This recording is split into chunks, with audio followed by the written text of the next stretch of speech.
Emor, Gimel. This is the second Sichah part of the project of Likkutei Sichos. And it's also a Sichah about Sukkos. Let's begin.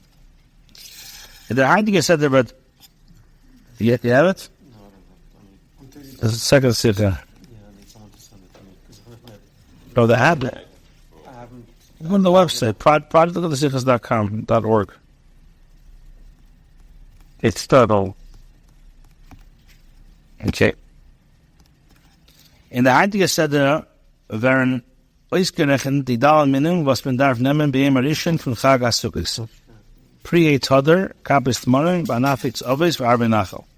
This week's parsha speaks about the Dalminnen, the 4 species that we take on the first day of Yom Tiv. So what does the Torah say? How does the Torah describe? First it says pre-8 Hodder, which means that it has to be a beautiful fruit of the tree. Number 2, you need Kapis Tmorim, which that is the fronds of date palms. Lulav. Banaf Eitz Oves. This refers to it says there has to be branches of braided tree, which is Hadassim. And the last thing is Arve Nachal. It has to be Brooks willows. That's the English taich. So we have to take a Esrog, Lulav Hadassim and Arobis. So the Rebbe says like this: Yefidmin in them adavar pella. So you find something very astonishing in this pasuk. By the erste drei minim zetmen, as the sima was Torah git evzei, as a tnai liikuva, and the min was minem bepeil. When the Torah describes the first 3 species, it's a tnai liikuva. Tnai liikuva means it's a binding condition, applying to the specific species that we actually take. What does that mean? There's this pre-8 Hodder. The esrog was minem muzayna pre-8. What is muzayna other? But esrog a yavish basal. So when it comes to the esrog, for example, it has to be a pre-8 Hodder. What does that mean? The esrog has to be a fruit of tree, and it has to be nice. It has to be beautiful. And as we know, the Mishnah says a dried up esrog is basal. Kapis tmorim. What does it mean? This fronds from a date palm. The esrog was minem muzayna pre-8. What is muzayna other? I'm sorry. Kapis tmorim. The lulav muzayn kapis the kofus olim maruim laagdam with a chfeisin in mashidra on eibnit is this puzzle. Now, what is the detail of? What is the detail of the date palm?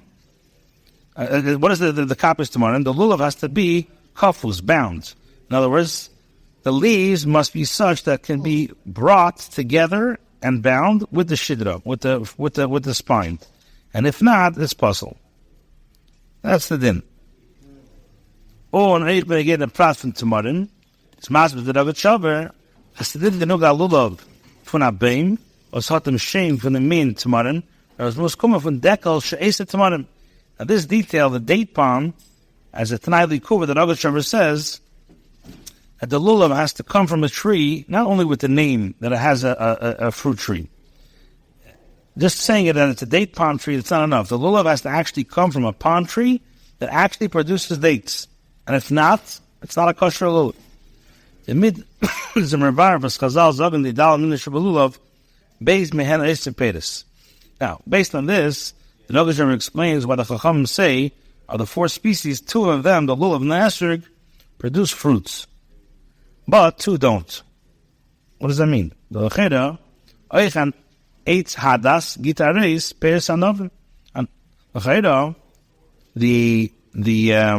the myrtle also produces fruits, has berries. Every Hadas has berries. So what does that mean? That 2 have 2 Eisen Peres and 2 don't. So the David says, Nar, by lulav is the din as a lulav muzayn from a dekel she'eset tamarim. But not a dekel eitzim, possible lulav. Ashek ben hadas was muz nit kumin from an eitz was his eisepir. So the Rebbe explains that the halacha that a lulav must be taken from a palm that produces dates. But if it was a palm planted, let's say for firewood, not fruit, cannot be used as a lulav. Ashek, when it comes to the hadassim, it does not need to come from a fruit tree. And the last thing, anap eats oves, branches of a braided tree, their hadas will zayin oves. Klosa bechat kina. On Ebnit, this is puzzle. Now when it comes to the araves, it says the myrtle must be braided, 3 leaves emerging from one side. And if not, it's puzzle. So that's what it says by a Shengem Efertamin.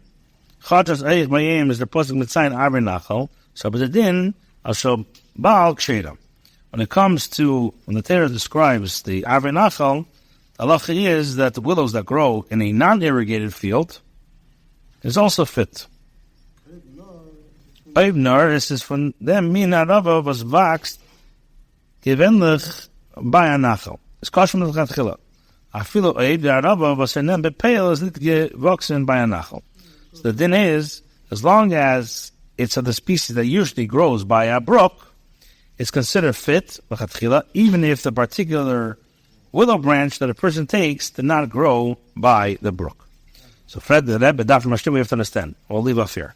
Was seinen Arbe Nachal anders von die andere 3 Minen, was der Zimmer was tätig gibt, if the Arava is nor, if Kolel is Amin, or nicht, if the Arava mit welchem is Mekai, the Mitzvah Pale. Question is, why is the Arava different from the other 3 minim?